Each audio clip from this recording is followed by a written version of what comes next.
अस्सलाम वालेकुम। My name is मनाल सेठ और सबसे पहले मैं अपना ब्रीफ इंट्रोडक्शन करवा देती हूँ। मैं करंटली जो हूँ बीएस न्यूट्रिशन एंड डायटेटिक्स कर रही हूँ from national university of medical sciences और अभी मैं 5th सेमेस्टर में हूँ और एएसके की तरफ से मैंने ये इस डिप्लोमा की अपॉर्चुनिटी में हिस्सा लिया था एंड क्लिनिकल न्यूट्रिशन के डिप्लोमा का ये मेरा लास्ट जो है वो पार्ट है जिसमें मैंने रिसर्च प्रोजेक्ट की प्रेजेंटेशन करनी है। तो जो रिसर्च प्रोजेक्ट मुझे मिला है उसका जो नेम है या topic name is the facts of intermittent fasting on nutritional status. सबसे पहले हम इसका इंट्रोडक्शन देख लेते हैं। तो इंटरमिटेंट फास्टिंग बेसिकली है क्या? Intermittent fasting is an eating pattern that cycles between periods of fasting and eating. तो अगर हम इस डेफिनेशन को देखते हैं तो हमें यहाँ से अंदाज़ा होता है कि इंटरमिटेंट फास्टिंग बेसिकली जो है वो फ़ोकस कर रही होती है ईटिंग टाइम के ऊपर और हमारा जो ईटिंग टाइम होता है बेसिकली वो जो है मैटर ऑफ कंसर्न होता है इसके अंदर। और ये इसके अंदर बेसिकली ये नहीं होता कि आप क्या खा रहे हैं बल्कि आप किस टाइम पे और कितने टाइम पीरियड के लिए खा रहे हैं वो जो है वो मेजर हमारा ऑब्जेक्टिव होता है इंटरमिटेंट फास्टिंग के अंदर जिसको हमने डिस्कस करना होता है। और तो basically intermittent fasting is not a diet in the conventional sense but rather a timing based approach to eating कि टाइम बेस्ड अप्रोच होती है। और ये जो है थ्रू आउट द वर्ल्ड और हम जो है एक पॉपुलैरिटी भी गेन करी है और हम जो है वो काफ़ी ज़्यादा इसके बारे में हमें सोशल मीडिया प्लेटफॉर्म्स के थ्रू डिफरेंट डाइटिशियंस के थ्रू भी इसके बारे में पता चलता है। और हम क्यों ये पॉपुलैरिटी गेन करी है क्योंकि इसका जो मेजर ऑब्जेक्टिव है वो है weight management and metabolic health को जो है ये बूस्ट करता है, उसको प्रमोट करता है और वेट मैनेजमेंट में जो है वो इसका बहुत बड़ा एक रोल होता है। तो let's talk about the objectives of intermittent fasting. तो जो मेजर जो इसका ऑब्जेक्टिव है वो है प्रमोट करता है वेट लॉस को एंड फैट लॉस को। तो इंटरमिटेंट फास्टिंग के अंदर अभी हम टाइप्स भी आगे जाके डिस्कस करेंगे। इसके अंदर मेजर ये होता है कि हम हमारा एक टाइम पीरियड होता है जिसके हम अंदर खाते हैं और एक टाइम फ्रेम होता है जिसके अंदर फास्टिंग ऑब्जर्व की जाती है यानी कि एक तरीके का रोज़ा रखा जाता है। उसमें हम कुछ खाना-पीना नहीं करते, उसके अंदर खाना नहीं जो है खाया जाता, लेकिन हम वाटर की कंज़म्पशन को मैंडेटरी उसमें करते हैं। इसके अलावा हम ग्रीन टी की कंज़म्पशन कर सकते हैं और लिक्विड्स की कंज़म्पशन हम कर सकते हैं, लेकिन जो कैलोरीज़ होती हैं वो हमारी बाउंड हो जाती हैं, सिर्फ़ उस ईटिंग विंडो के अंदर। जो हमारे आगे हम टाइप्स डिस्कस करेंगे उसके अंदर हम इलैबोरेट भी कर लेंगे। तो इसका ये ऑब्जेक्टिव ये होता है कि सबसे पहले ये weight loss and fat loss को प्रमोट करती है। सेकेंडली ये इंसुलिन सेंसिटिविटी को जो है वो इम्प्रूव करती है। मेटाबॉलिक हेल्थ को बूस्ट करती है। जो सेलुलर रिपेयर है like processes such as autophagy है, उनको ये इम्प्रूव करती है और हमारे जो ईटिंग रूटीन्स होती हैं ये उनको सिम्प्लीफाई कर देती है। हमारी जो नॉर्मली जो रूटीन होते हैं जैसे हमारा एक टाइम हमारा जो है वो एक पैटर्न चलता आ रहा है कि हमने नाश्ता करना है, फिर दोपहर का खाना, फिर रात का खाना। बीच में हमारे पास स्नैकिंग होती है, हमारी टी टाइम होता है, हमारी जो है वो इस तरह के जो हमारे बीच में जो खाने-पीने के जो टाइम्स होते हैं, उसमें ये होता है कि जो इंटरमिटेंट फास्टिंग होती है, उसके अंदर हमारा एक एक ईज़ी और सिम्प्लिफाइड फॉर्म में जो है वो हमारा ईटिंग रूटीन हो जाता है। हम इस बात की फ़िक्र नहीं करते कि अभी हमने नाश्ते में क्या खाया है, तो हम दोपहर में क्या खाएँगे, तो हम रात में क्या खाएँगे क्योंकि हमारी जो ईटिंग विंडो होती है, वो रिड्यूस हो जाती है। तो हमने थोड़े से टाइम में ही खाना होता है, तो हमें पता होता है कि उस टाइम के अंदर हमने ये चीज़ खानी है, उसके बाद हमने फास्टिंग ऑब्ज़र्व करनी है। तो हमारा जो ईटिंग रूटीन होता है वो काफ़ी ज़्यादा सिम्प्लीफाई हो जाता है। अब हम फाइनली जो है वो टाइप्स की बात करने जा रहे हैं, तो हमारे पास डिफरेंट टाइप्स की जो है वो इंटरमिटेंट फास्टिंग ऑब्ज़र्व की जाती हैं थ्रू आउट द वर्ल्ड और लोग जो हैं वो डिफरेंट टाइप्स की जो हैं अकॉर्डिंग टू देयर मेटाबॉलिज़्म और अकॉर्डिंग टू देयर प्रिस्क्रिप्शन जो उनके जो डायटीशियंस हैं या उनके जो हेल्थ प्रोफेशनल्स हैं जो उनको रिकमेंड करते हैं, अपनी मेडिकल कंडीशंस के अकॉर्डिंग, अपनी हेल्थ के अकॉर्डिंग जो है, ये वाली टाइप्स जो हैं ऑब्ज़र्व करते हैं। तो जो पहली टाइप है वो 16/8 मेथड होता है। ये बेसिकली है कि हम 16 आवर्स जो हैं वो फ़ास्ट करते हैं और 8 आवर की हमारी एक ईटिंग विंडो होती है। यानी कि हम दिन में 16 घंटे जो है वो खाते नहीं हैं कुछ भी, और 8 घंटे सिर्फ़ हम हमारे पास टाइम होता है जिसमें हमने अपना खाना होता है, और उसके अंदर भी हमें पोर्शन कंट्रोल करना बहुत ज़्यादा इम्पोर्टेंट होता है। अगर हम उस 8 घंटे की विंडो के अंदर जंकिंग स्टार्ट कर देंगे, हम फैटी फूड्स खाना स्टार्ट कर देंगे, हाई शुगर फूड्स खाना स्टार्ट कर देंगे, तो जो हमने 16 आवर्स की फास्टिंग ऑब्ज़र्व की है, उसका कोई फ़ायदा नहीं होगा। तो इंटरमिटेंट फास्टिंग का फिर कोई भी हमारी बॉडी पे पॉज़िटिव इफ़ेक्ट नहीं आएगा। ना हमारा वेट मैनेज होगा, ना हमारी कैलोरीज़ मैनेज होंगी, बल्कि हमारी कैलोरीज़ एक्सीड कर जाएँगी, जो हमें टोटल या डेली जो हमारी रिकमेंडेशंस होती हैं, उससे भी ज़्यादा हो जाएँगी। जो सेकंड टाइप है वो है 5:2 डाइट। उसमें ये होता है कि वीक के हम 5 डेज़ जो हैं वो नॉर्मल अपना रूटीन फ़ॉलो करते हैं, और जो 2 दिन होते हैं, कोई भी 2 दिन हो सकते हैं, हम उन 2 दिन में अपनी कैलोरीज़ को जो है वो रिस्ट्रिक्ट कर देते हैं। यानी कि 500 टू 600 जो है हमारी टोटल डे की किलो कैलोरीज़ होती हैं। नॉर्मल अगर हम इंडिविजुअल की देखते हैं तो वो 1800 टू 2000 किलो कैलोरीज़ होती हैं, नॉर्मल इंडिविजुअल की मैं बात कर रही हूँ। एथलीट के लिए जो ओबीस हैं उनके लिए डिफरेंट होती हैं, अंडरवेट होती हैं उनके लिए डिफरेंट होती हैं। ये आपके बीएमआई पे और आपकी जो है टोटल जो एनर्जी एक्सपेंडिचर की जब हम कैलोरीज़ कैलकुलेट करते हैं, तो वहाँ से जो है वो आपकी बॉडी टाइप के अकॉर्डिंग, आपकी लाइफ़स्टाइल के अकॉर्डिंग, आपकी एक्टिविटी लेवल के अकॉर्डिंग जो है वो हम निकालते हैं कि आपने जो है वो कितनी कैलोरीज़ जो है वो कंज़्यूम करनी है। तो इसमें यहाँ पर ये होता है कि आपकी जो कैलोरीज़ होती हैं वो 500 टू 600 कैलोरीज़ जो है वो आप रिस्ट्रिक्ट कर देते हैं। तो 5 डेज़ अ वीक हम नॉर्मल खाना जो है वो ऑब्ज़र्व करते हैं, ठीक है?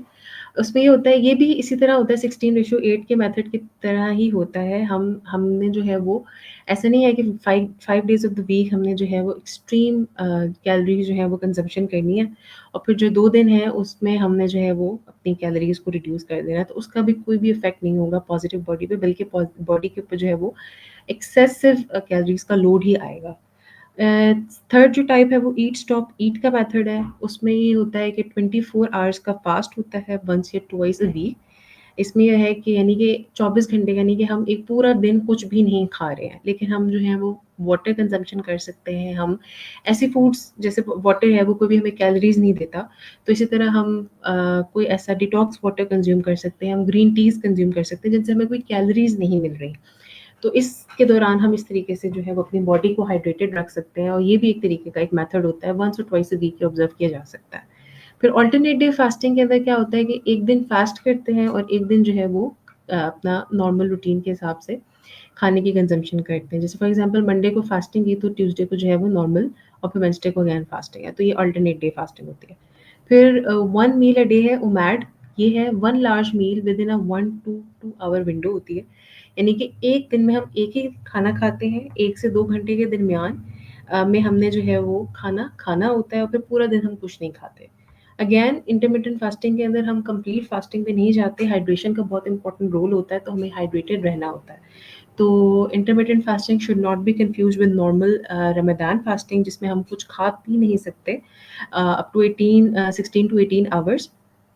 लेकिन उसके बाद भी हमारी जो है वो जैसे नॉर्मल इफ्तारी के बाद होता है कि हम पानी की कंजम्पशन करते हैं, तो उसमें होता है कि इफ्तारी से पहले भी लाइक इंटरमिटेंट फास्टिंग के अंदर आप थ्रू आउट द डे जो है वो वाटर की कंजम्पशन जो है वो लाजमी करते हैं।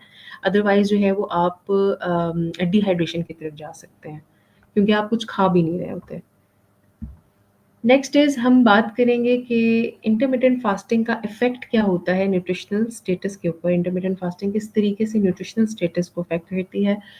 What is nutritional status? First of all nutritional status reflect करता है बॉडी का जो न्यूट्रिएंट रिजर्व्स होते हैं एंड करंट न्यूट्रिशनल नीड्स हैं, कि हमारी बॉडी के कितना न्यूट्रिएंट जो रिजर्व्स हैं, हमारे पास कितने रिजर्व्स मौजूद हैं, और बॉडी को कितने ज़्यादा न्यूट्रिएंट्स की जो नीड है, उनके बारे में जो है ये हमें बताते हैं। न्यूट्रिशनल स्टेटस का मतलब ये होता है, और ये इन्फ्लुएंस होता है हमारी न्यूट्रिएंट की इनटेक से, एब्जॉर्प्शन, मेटाबॉलिज्म एंड एक्सक्रीशन से।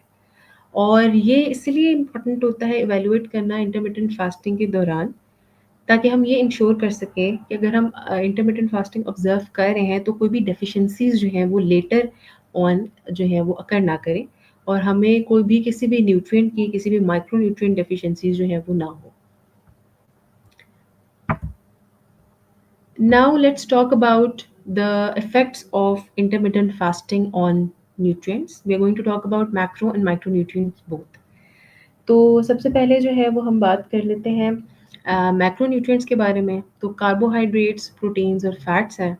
तो हमारे पास ये एक इम्पॉर्टेंट यहाँ पर पॉइंट टू पॉन्डर है कि जो इंटरमिटेंट फास्टिंग होती है, क्योंकि हम अपना जो एक टाइम पीरियड हमारा रिड्यूस हो जाता है खाने पीने का, तो हमारी ओवरऑल जो कैलोरी की जो कंजम्पशन होती है थ्रू आउट द डे, वो भी रिड्यूस हो जाती है।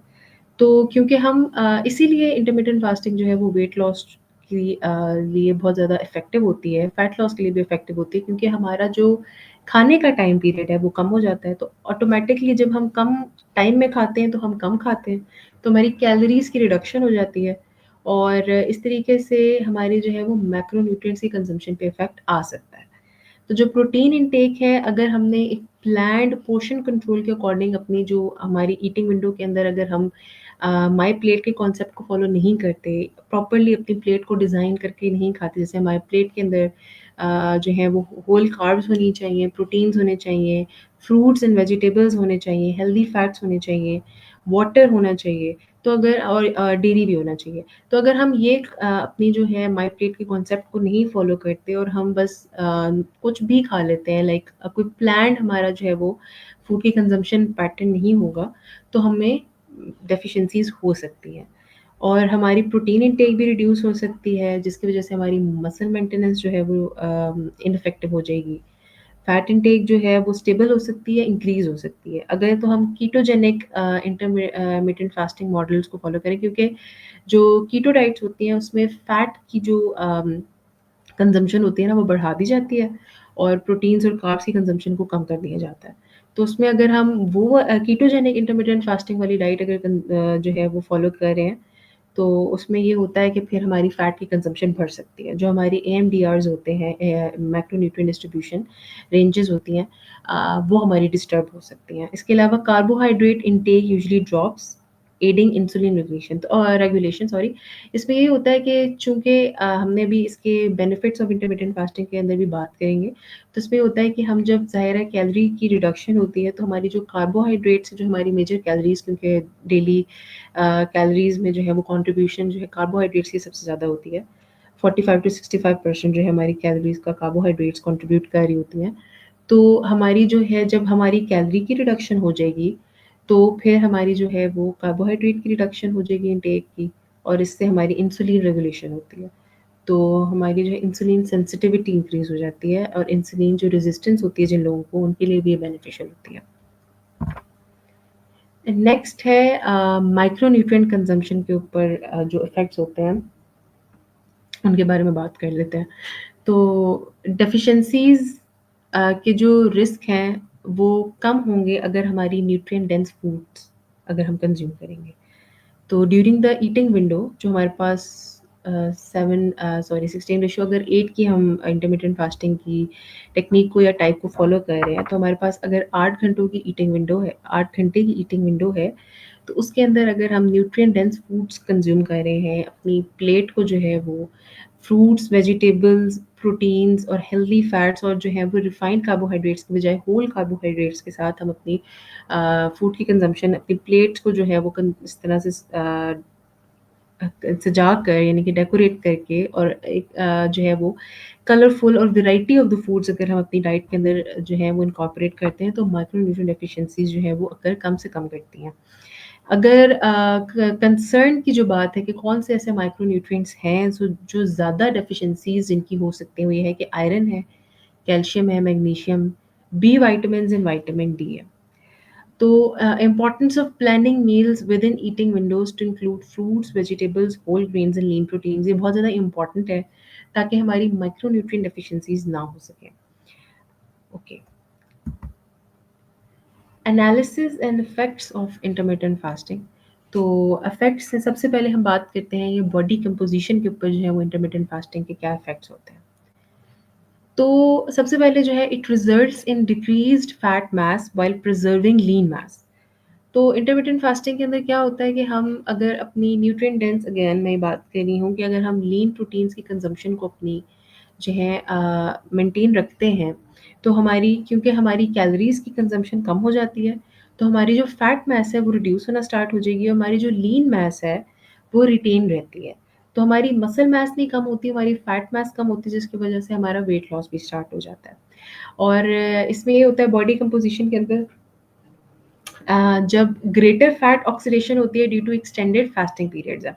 जब फास्टिंग पीरियड जितने ज़्यादा होंगे, तो क्योंकि हमारे पास जो है वो ग्लूकोज के रिजर्व्स कम होना स्टार्ट हो जाते हैं, तो फिर बॉडी जो है वो लॉन्ग टर्म फास्टिंग के अंदर जो है वो फैट की तरफ जो है वो देखती है एनर्जी प्रोविजन के लिए, ठीक है।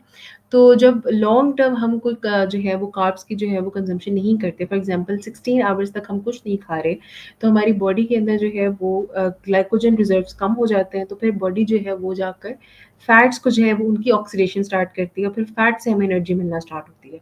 तो फिर जब फैट्स की ऑक्सीडेशन होगी, जो हमारे स्टोर्ड फैट्स हैं, जब वो ब्रेक डाउन होना स्टार्ट हो जाएंगे, तो फिर ऑटोमेटिकली जो है वो फैट मास कम होगी और वेट लॉस की तरफ जाएंगे। फिर resistance training during intermittent fasting helps maintaining muscle. जब हम रेजिस्टेंस ट्रेनिंग करते हैं, ऑफ कोर्स हम कैलोरीज भी कंज्यूम कम कर रहे हैं, और हम जो है हमारी फैट की ऑक्सीडेशन भी हो रही है, तो साथ साथ जब हम रेजिस्टेंस ट्रेनिंग करते हैं, तो हमारी फिर मसल मास जो है वो भी रिटेन रहती है। फिर रिजल्ट्स जो हैं वो वेरी करते हैं डिपेंडिंग अपॉन आपकी कितना इंडिविजुअल की जो अडेरेंस है एंड डाइटरी क्वालिटी होती है कि जो हमारा जो इंडिविजुअल है वो कितना एडहेयर कर रहा है अपनी इंटरमीडिएट फास्टिंग की टाइप को, वो कितना ज़्यादा जो है वो अपने लिए कंसर्न है, और या जो टाइप है उसके अंदर कितना ज़्यादा वो डिसिप्लिन है, उसके ऊपर बहुत ज़्यादा इंपॉर्टेंट रोल होता है इस चीज़ का। और डाइटरी क्वालिटी बहुत ज़्यादा इंपॉर्टेंट रोल प्ले करती है कि हमारी डाइट कैसी है।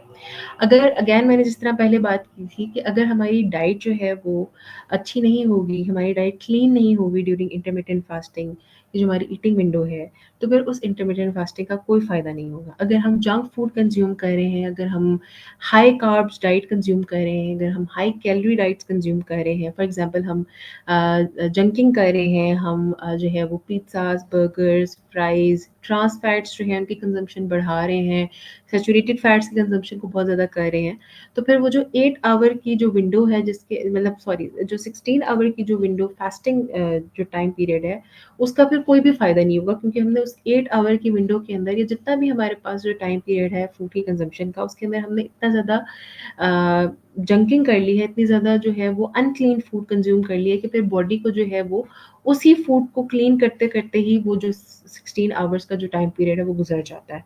तो फिर उस इंटरमिटेंट फास्टिंग के पॉजिटिव इफ़ेक्ट्स बहुत आना नामुमकिन सी बात है। And next, we are going to talk about the effects of intermittent fasting on nutrient intake. So, shorter eating windows may lead to skipped meals and reduced nutrient intake. Now, this is a big concern क्योंकि जो लोग intermittent fasting observe कर रहे होते हैं, चूँकि उनकी eating window short होती है, तो उसके अंदर ये हाई चांसेस होते हैं कि सब लोगों के पास अगर प्लान्ड नहीं होता, या अगर अपना प्रिपरेशन ऑफ द मील नहीं की जाती बियॉन्ड टाइम या बिफोर टाइम, अगर आप जो है वो इस तरीके से अपने लिए एक जो है प्रिपरेशन नहीं करते फास्टिंग के लिए, तो उससे ये होता है कि आपकी जो है वो जब आप फूड की कंजम्पशन करते हो, तो आप सारे फूड ग्रुप्स जो आपके इम्पोर्टेंट फूड ग्रुप्स हैं वो आप अपनी जो है वो डाइट के अंदर इंकॉर्पोरेट नहीं कर पाते, और उसकी वजह से सबसे ज़्यादा जो है वो क्या होता है कि आपका न्यूट्रिएंट इंटेक रिड्यूस हो जाता है।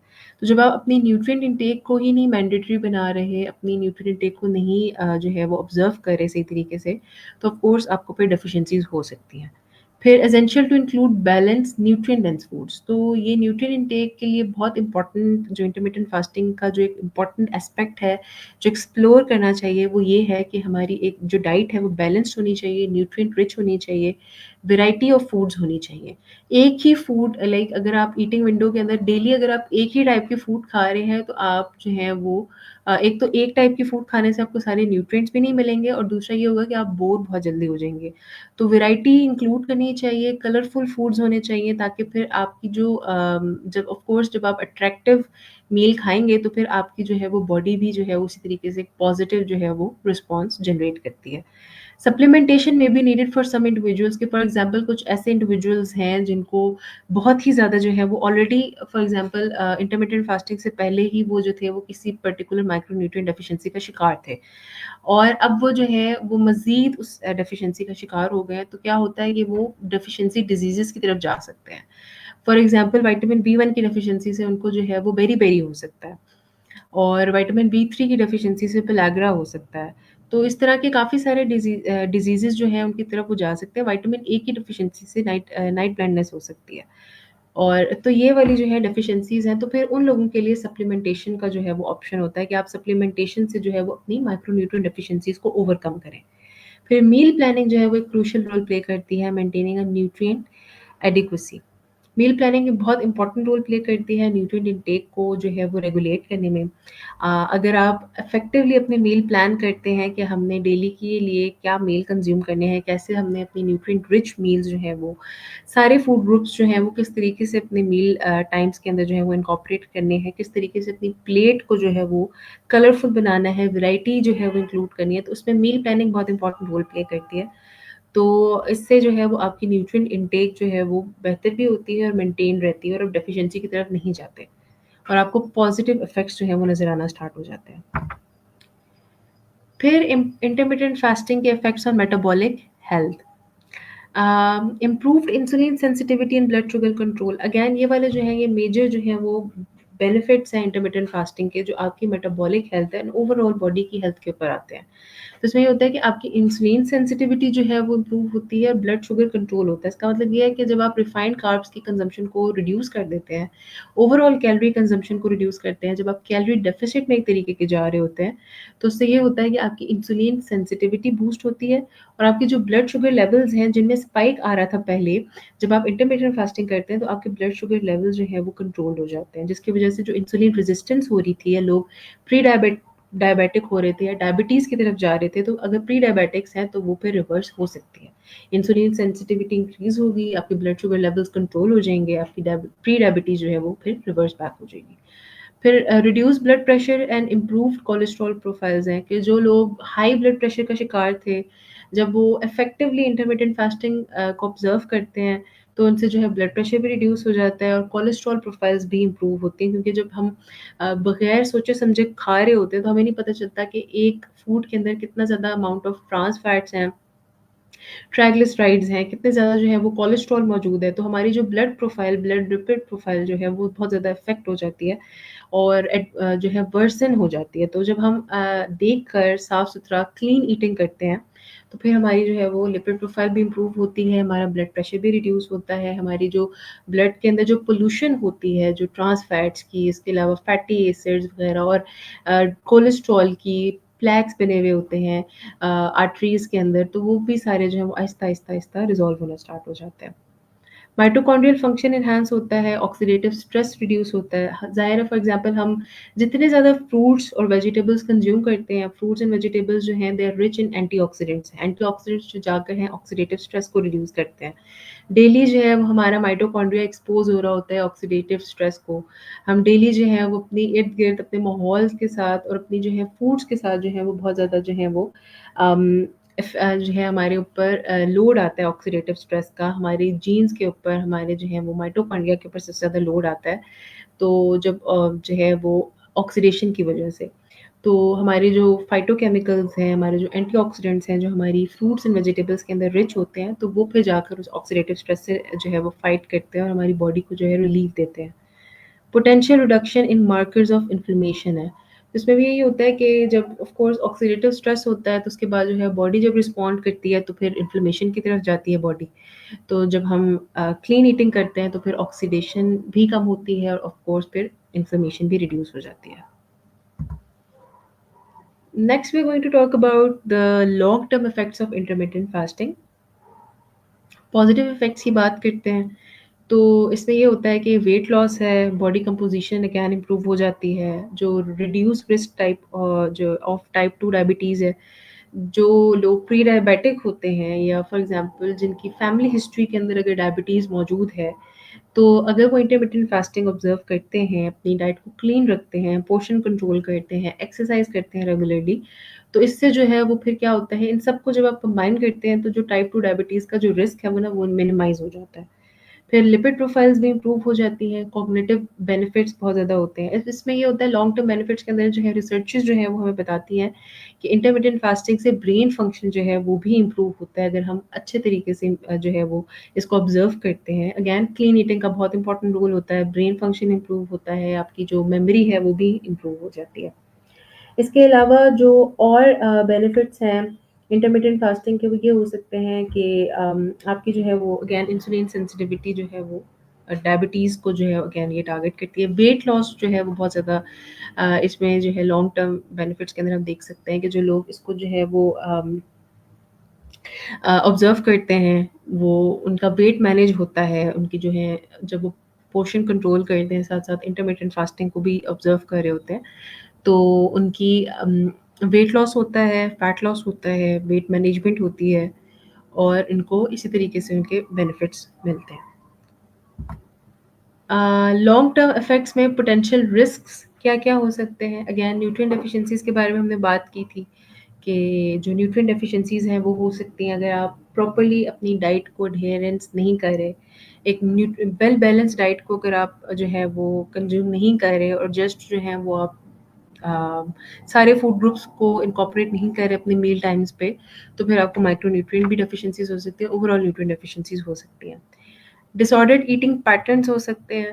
अगेन इंटरमिटेंट फास्टिंग के लॉन्ग टर्म इफेक्ट्स में ये आता है कि फॉर एग्जांपल आपने एक अरसे तक आपने इंटरमिटेंट फास्टिंग ऑब्जर्व की, उसके बाद आपने जो है वो उसे एकदम से छोड़ दिया। तो फिर उसमें आपके जो ईटिंग पैटर्न्स हैं वो भी डिसऑर्डर हो सकते हैं कि आपको ऐसा लगता है जब खाने का जो आपका एक विंडो थी जिसमें आपने खाना था, आप उसमें ना खाएँ और फिर आप बेवक़्त खाना खाना स्टार्ट कर दें। फॉर एग्जांपल आपका ये होता था कि आप रात को 8 से अगले जो हैं वो दिन 12 बजे तक कुछ नहीं खाते। और उसके बाद ये होता है कि आपने लेकिन आप ऐसा करना स्टार्ट कर देंगे, फिर आप 8 बजे से जो है वो ऑनवर्ड्स खाना स्टार्ट कर दें और फिर आप दिन 12 बजे के बाद कुछ ना खा रहे हो। तो इस तरह से हमारे जो है वो ईटिंग पैटर्न्स जो हैं वो डिसऑर्डर हो जाते हैं। फिर decrease performance in athletes if not carefully managed. इसमें ये होता है कि जो एथलीट्स इंटरमिटेंट फास्टिंग को जो है वो ऑब्ज़र्व कर रहे होते हैं, उनके अंदर जो परफॉर्मेंस है वो रिड्यूस हो सकती है। क्योंकि उनके अंदर ये होता है कि उनको जो है वो एनर्जी की बहुत ज़्यादा रिक्वायरमेंट होती है, तो अगर वो प्रॉपर्ली अपना जो है वो ऑब्ज़र्व नहीं करे, तो फिर उनकी परफ़ॉर्मेंस भी अफ़ेक्ट हो सकती है। साथ-साथ ही यहाँ पे ये भी बात कर सकती है कि जो लॉन्ग टर्म इफ़ेक्ट्स होते हैं, उन लोगों पे भी जो है वो पोटेंशियल रिस्क होता है, जो लोगों का बिज़ी रूटीन होता है, फॉर एग्ज़ाम्पल ऑफ़िस गोइंग लोग हैं, तो उनमें ये होता है कि उनके लिए जो है वो इंटरमिटेंट फास्टिंग ऑब्ज़र्व करना मुश्किल होता है। फॉर एग्ज़ाम्पल 16:8 वाली जो उनके लिए विंडो है, वो ऑब्ज़र्व करना मुश्किल होगा एज़ कम्पेयर टू 5:2 वाली जो टाइप है इंटरमिटेंट फास्टिंग की, कि 5 डेज़ अ वीक जो है वो क्या करें, वो अपना नॉर्मल कंज़म्पशन पैटर्न करें, पोर्शन कंट्रोल करें और 2 डेज़ जो हैं वो अपनी कैलोरीज़ को रिड्यूस कर दें। तो ये उनके लिए बेनिफिशियल होता है। तो हर जो है वो टाइप ऑफ इंटरमिटेंट फास्टिंग आपके स्केड्यूल के ऊपर भी डिपेंड करती है, आपकी बॉडी टाइप के ऊपर भी डिपेंड कर रही होती है, आपकी फ़िज़िकल एक्टिविटी लेवल के ऊपर भी डिपेंड करती है और इसके अलावा आपकी हेल्थ सबसे पहले आती है कि आपका जो है वो हेल्थ स्टेटस क्या है। तो ये सारी चीज़ें जो है वो कंबाइन होकर जो है वो आपको जो है वो इंटरमिटेंट फास्टिंग के टाइप को ऑप्ट करना चाहिए। आगे हम इसके बारे में दोबारा बात करेंगे जब हम देखेंगे कि हम कौन-कौन से लोग जो है वो इंटरमिटेंट फास्टिंग को ऑब्ज़र्व कर सकते हैं और किस सूरत में आपको नहीं करनी चाहिए।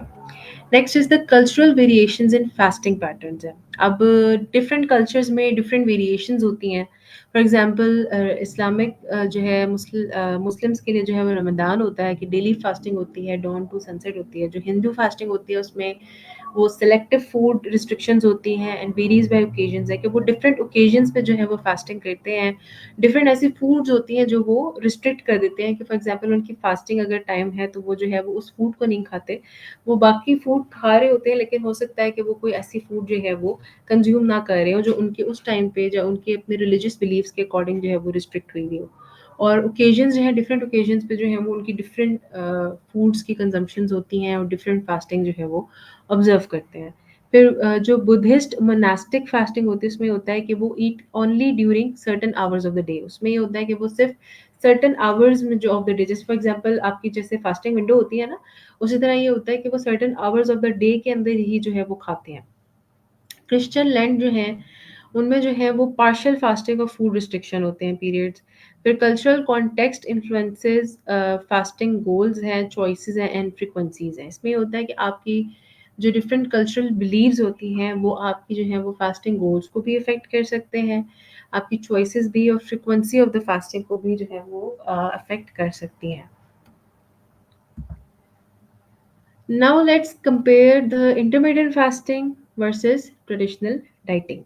So intermittent fasting basically emphasize करती है when to eat not necessarily what to eat है। यानी कि इसके अंदर ये होता है कि आपका एक टाइम पीरियड होता है जिसके अंदर आपने खाना होता है, और ये इसका जो मेजर जो है वो पॉइंट होता है वो होता है कि आपने इस टाइम के अंदर अंदर खाना है और फिर बाकी टाइम पे आपने फास्ट करना है। तो इसका ये रोल नहीं होता कि आपको बताए कि आपने किस टाइम पे क्या खाना है, लेकिन जो ट्रेडिशनल डाइटिंग होती है वो आपकी कैलोरी रिस्ट्रिक्शन पे और स्पेसिफिक फूड ग्रुप्स के ऊपर टारगेट कर रही होती है। अब मैंने जब प्रीवियसली बात की थी कि आपको जो है वो जब आपकी ईटिंग विंडो होती है उसके अंदर आपने जो है वो अपना पोर्शन कंट्रोल करना है, आपने कैलोरी की रिस्ट्रिक्शन करनी है, स्पेसिफिक फूड ग्रुप्स खाने हैं। वो इसलिए था क्योंकि आपने जब इंटरमिटेंट फास्टिंग की जो आपकी फास्टिंग विंडो ईटिंग विंडो होती है सॉरी, उसके अंदर आपने जो है वो एक well balanced nutrient dense diet खानी होती है। अगर आप जो है अगेन रिफाइंड कार्ब्स की तरफ जा रहे हैं, फैटी फूड्स की तरफ जा रहे हैं, तो फिर आपकी फास्टिंग का कोई फ़ायदा नहीं होता। आपका ना वेट लॉस होगा, बल्कि वेट गेन होने के चांसेस ज़्यादा होते हैं, क्योंकि आप जो है वो जितना आपको खाना होता है आप उससे ज़्यादा खा रहे होते हैं। आपकी कैलोरी की जो रिक्वायरमेंट होती है आप उससे डबल ट्रिपल खा रहे होते हैं फिर, कि उस ईटिंग विंडो के अंदर कि हमने जो है 16 घंटे का रोज़ा रखा है तो अब हम जो है वो बहुत ज़्यादा खाएँगे, तो उससे फिर आपका नुकसान होता है।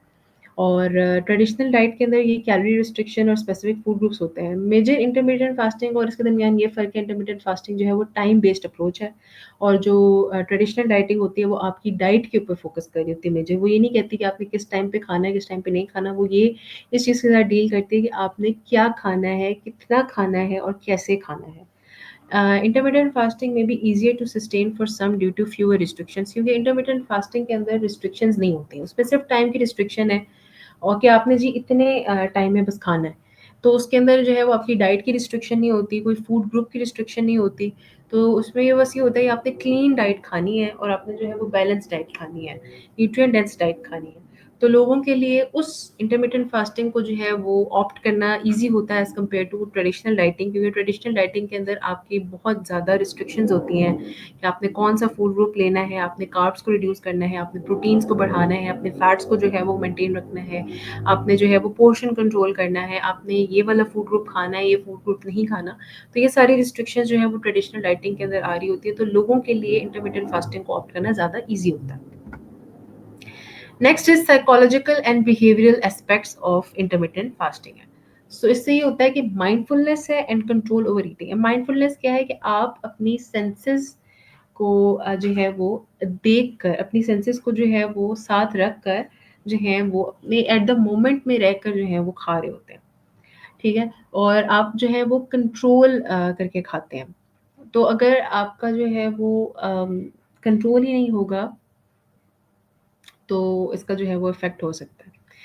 पॉसिबल चैलेंजेस क्या है कि social pressure, cravings and fatigue. अब अगेन इंटरमिटेंट फास्टिंग के अंदर जो लोग इसको ऑप्ट कर रहे होते हैं उनमें सोशल प्रेशर भी होता है।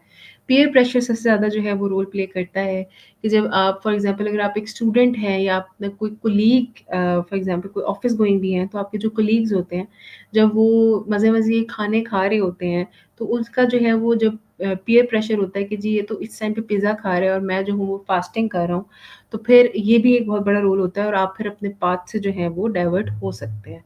क्रेविंग्स जो है वो बहुत इंपॉर्टेंट रोल प्ले करती हैं। अगेन आपको डिफरेंट क्रेविंग्स हो रही होती हैं, मीठे की क्रेविंग हो रही होती है, डिफरेंट फास्ट फूड्स की क्रेविंग हो रही होती है।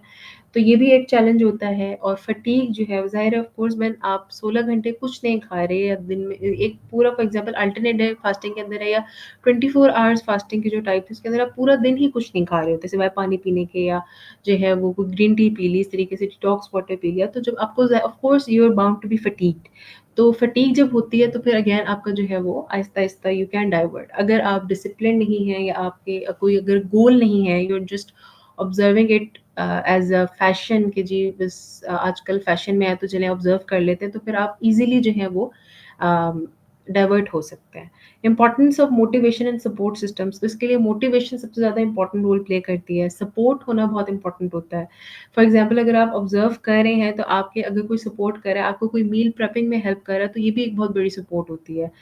आपको कोई जो है वो आपको मोटिवेट कर रहा है कि अगर तुमने मतलब तुम you are basically observing a particular एक कोई भी आप जो है वो type of intermittent fasting observe करें, आपको अगर कोई मोटिवेट करता है कि जी आप कर सकते हैं, you can do it, you आपके रिजल्ट्स आना भी स्टार्ट हो गए हैं, विजुअली भी आप जो है वो बहुत बेहतर लग रहे हैं, तो ये भी आपके लिए बहुत ज़्यादा मोटिवेटिंग जो है वो चीज़ होती है। तो ये मोटिवेशन का बहुत ज़्यादा इंपॉर्टेंट रोल होता है। अब हम बात करने लगे हैं कि who should avoid intermittent fasting. Intermittent fasting कौन-कौन से लोग हैं जिन्हें ऑब्ज़र्व नहीं करनी चाहिए?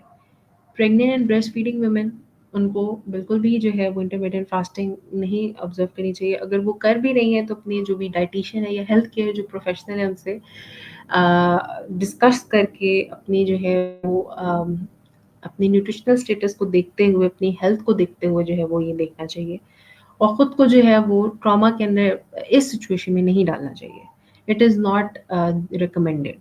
Individuals with a history of eating disorders हैं, जो लोग जिनको ईटिंग डिसऑर्डर्स जो हैं वो उनकी कोई हिस्ट्री है, बुलिमिया नर्वोसा है या एनोरेक्सिया नर्वोसा है, तो उसमें ये होता है कि इंडिविजुअल्स जो हैं उनको ये फॉर एग्जांपल ईटिंग डिसऑर्डर्स जिनको हैं उनको भी इंटरमिटेंट फास्टिंग अवॉइड करनी चाहिए, क्योंकि उसमें होता है आपके फास्टिंग विंडोज़ होती हैं, फिर ईटिंग विंडोज़ होती हैं, तो फिर उनका जो है वो एक डिसबैलेंस हो सकता है eating pattern. People with diabetes हैं, अगर मेडिकल सुपरविजन नहीं है, क्योंकि डायबिटीज़ के अंदर जब आप अगर इंसुलिन की डोज़ ले रहे हैं, तो आप ऐसे ही हाइपोग्लाइसीमिया में जा सकते हैं। अगर आप फास्टिंग भी कर रहे हैं, इंसुलिन की डोज़ भी आपने ले ली है, तो आप हाइपोग्लाइसीमिया हो सकते हैं। Hypoglycaemia is more dangerous than hyperglycaemia. Children and adolescents, जो बिल्कुल अभी जो है वो एडोलेसेंट में हैं, जो अपनी टीन एज के अंदर हैं, जो चिल्ड्रन हैं जिनकी ग्रोथ का टाइम पीरियड है, और जो अभी जो है वो बिल्कुल ही अभी ग्रोथ का उनका फेज़ चल रहा है, उनको भी माइक्रो न्यूट्रिएंट्स भी उनकी बॉडी में पूरे तरीके से मौजूद, सही तरीके से मतलब उनकी प्रोविज़न नहीं हुई भी, तो उन लोगों उनको भी जो है वो अवॉइड करनी चाहिए। Intermittent fasting should not be opted bye them. Those with chronic medical conditions unless approved by a physician, for example कोई कैंसर पेशेंट है, कोई कार्डियोवैस्कुलर डिजीज़ का पेशेंट है, कोई ब्रेन के डिफरेंट डिजीज़ेज़ का पेशेंट है, तो अपने फिजिशियन की रिकमेंडेशन के अलावा जो है वो इंटरमिटेंट फास्टिंग खुद से जो है वो प्रैक्टिस नहीं करनी चाहिए। Now let's talk about the tips for effective results, कि कौन सी ऐसी टिप्स हैं जो हमें इफेक्टिव रिजल्ट्स दे सकती हैं इंटरमिटेंट फास्टिंग के अंदर। Focus on whole nutrient rich foods, कि आपने अगेन जो आपकी ईटिंग विंडो है, आपने होल फूड्स को देखना है। रिफाइंड फूड्स जो हैं आजकल, जैसे फॉर एग्जांपल पैकेज फूड्स हैं, उनको नहीं कंज्यूम करना। अपने होल फूड्स की तरफ जाना है, नेचुरल फूड्स की तरफ जाना है। आपकी जो टिन फूड्स होती हैं उनकी तरफ भी नहीं जाना। फॉर एग्जांपल टिन्ड फ्रूट्स आजकल बहुत कॉमन है, कॉकटेल्स बहुत कॉमन होती हैं, टिन्ड जो है बीन्स हैं, टिन्ड पीज़ हैं, ये वाली बहुत कॉमन होती हैं, ऑलिव्स जो हैं वो बहुत ज़्यादा कॉमन है।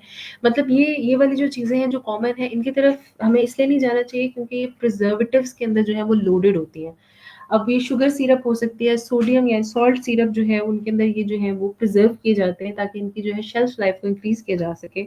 तो ये हमारी जो नॉर्मल भी जो सोडियम की जो हमारी इनटेक की जो रिकमेंडेशन है, उससे भी ज़्यादा ये एक्सीड कर रहे होते हैं, क्योंकि ये सोडियम सिरप के अंदर जो है वो होते हैं, शुगर सिरप के अंदर जो है वो प्रिजर्व किए हुए होते हैं।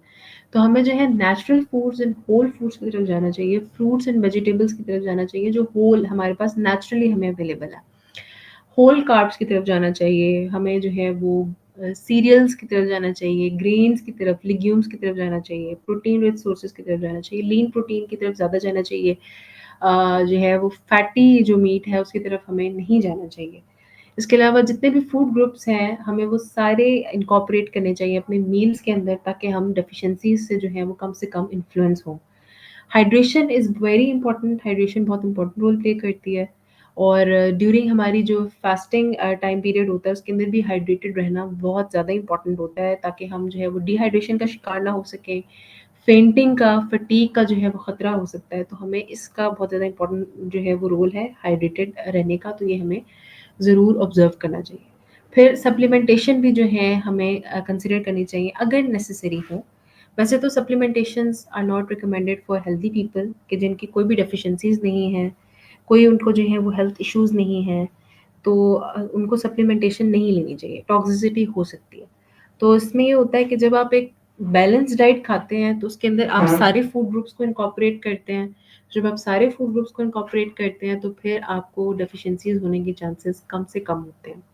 अगेन फॉर एग्जांपल, आप मिल्क नहीं कंज्यूम कर पा रहे अपनी ईटिंग विंडो के दौरान, या आपकी ईटिंग विंडो इतनी छोटी है कि आप मिल्क की कंजम्पशन नहीं कर पा रहे, या डेयरी की कंजम्पशन नहीं है, आपकी हेल्दी फैट्स ही बिल्कुल ख़त्म हो गई हैं, आपके पास ओमेगा 6 ओमेगा 3 की जो है वो कंजम्पशन नहीं है आपके पास, और इसके अलावा जो है वो आपको आयरन की कंजम्पशन का टाइम नहीं मिलता, विटामिन डी जो है वो फॉर एग्जांपल आप प्रोटीन की कंजम्पशन इतनी आपने कम कर दी, आपको विटामिन डी नहीं मिल रहा, तो उससे फिर ये होगा कि फिर आप जो है वो सप्लीमेंटेशन कर सकते हैं कि आपको पता है कि आप जो है वो डेफिशिएंट हैं, तो फिर supplementation is recommended. So concluding the lecture, अब हम समरी के ऊपर आ जाते हैं, पूरे जो रिसर्च है उसके ऊपर, कंक्लूजन के ऊपर आते हैं। तो intermittent fasting can offer several health benefits when done properly. बहुत सारे हेल्थ बेनिफिट्स हैं जो हमें मिलते हैं weight loss, weight management, insulin sensitivity के अलावा भी। हमारी जब डाइट क्लीन होती है तो हमारी स्किन भी फ्रेश होती है, जो एक्ने के आउटब्रेक्स होते हैं वो भी कम हो जाते हैं, और इसके अलावा जो है हम जो है वो जब हम क्लीन ईटिंग करते हैं तो फिर हमारा ब्लड भी जो है वो क्लीन हो जाता है। जो पहले ब्लड पोल्यूटेड होता था, कोई आपके हार्ट के डिजीज़ के रिस्क हो सकते हैं, आपको थेरोस्क्लेरोसिस हो सकता है, आपकी प्लेग की फॉर्मेशन हो सकती है। तो काफ़ी सारी ऐसी चीज़ें हैं, जब आपका ब्लड क्लीन होता है, जब आप क्लीन खाते हैं, तो फिर जो है वो आपकी बॉडी ओवरऑल एक बहुत ज़्यादा पॉजिटिव इफ़ेक्ट आता है। आपका जो हार्मोनल इम्बैलेंस अगर था, तो वो भी जो है वो हार्मोन्स भी रेगुलेट हो जाते हैं। आपकी ऑक्सीडेटिव स्ट्रेस भी जो है वो कम हो जाता है। आपका जो है वो जो है इन्फ्लेमेशन बॉडी की वो भी रिड्यूस हो जाती है।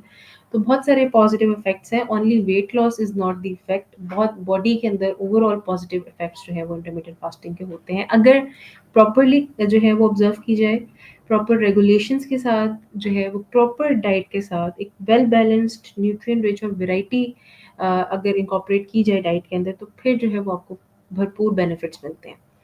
कोई भी आप डाइट प्लान, कोई भी डाइट अगर आप फ़ॉलो कर रहे हैं, किसी भी किस्म की, अगर आप उसके अंदर न्यूट्रिएंट डेंसिटी को प्रमोट नहीं करते, तो फिर आपको कंप्लीट बेनिफिट्स मिलना नामुमकिन सी बात है।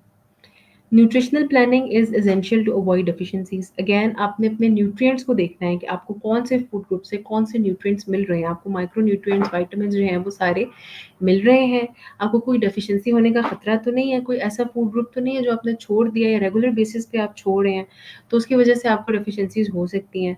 तो फिर आपने जो है वो मील प्लानिंग इस तरह से करनी है अपनी, कि अपने सारे मील्स, सारे जो फूड ग्रुप्स हैं वो जब इनकॉर्पोरेट करेंगे, तो ऑटोमेटिकली आपको जो है सारे न्यूट्रिएंट्स भी मिलेंगे, माइक्रो न्यूट्रिएंट्स भी मिलेंगे, मैक्रो न्यूट्रिएंट्स भी मिलेंगे, और आपको डेफिशिएंसीज़ कम से कम होगी। कल्चरल एंड इंडिविजुअल फैक्टर्स में बी कंसिडर। डिफरेंट कल्चर्स में डिफरेंट फूड ग्रुप्स को जो है वो कंज्यूम किया जाता है। डिफरेंट फूड ग्रुप्स, ऐसे भी फूड ग्रुप्स हैं, फॉर एग्जांपल प्रोटीन की अगर हम बात करते हैं, डिफरेंट कल्चर्स में जो प्रोटीन्स हैं, जो मीट की सोर्सेज होती हैं, उधर से जो है वो फिर नहीं कंज्यूम किया जाता। तो इन कल्चर्स के अंदर जो है वो फिर अल्टरनेट सोर्सेज ऑफ प्रोटीन्स को देखना चाहिए। And lastly, we are going to talk about the long term success depends on balance sustainable approach. कि जो लॉन्ग टर्म सक्सेस है किसी भी किस्म की फास्टिंग की, आपकी अगर एक बैलेंस्ड अप्रोच है, तो फिर जो है एक सस्टेनेबल अप्रोच होनी चाहिए। कि आपने जो भी फॉर एग्जांपल आपने कोई गोल सेट किया है, तो अपना एक डिसिप्लिन होना बहुत इम्पोर्टेंट है। अगर आप इजीली क्रेविंग्स के जो है वो अंडर आ जाते हैं, अगर आप इजीली जो है वो गिव इन कर देते हैं, अगर आप डाइवर्ट आसानी से हो सकते हैं, तो फिर जो है वो उसके लिए काउंसलिंग बहुत इम्पोर्टेंट होती है, मोटिवेशन बहुत इम्पोर्टेंट रोल प्ले करती है। तो इसके अंदर होता है कि अगर आपने लॉन्ग टर्म बेनिफिट्स देखने हैं, तो फिर आपने अपने आप को मोटिवेट करना है और स्ट्रॉन्ग रहना है, और अपनी क्रेविंग्स को कंट्रोल करना है, और अपनी जो है वो फूड की जो कंजम्पशन है उसको आपने बेहतरीन बनाना है, न्यूट्रिएंट डेंस बनाना है। Thank you so much for your time and listening to me. That is all from my side, and thank you, that's all. I hope कि अगर आप उनके कोई क्वेश्चंस हैं तो मैं उनका आंसर कर सकूं, और यस, थैंक यू।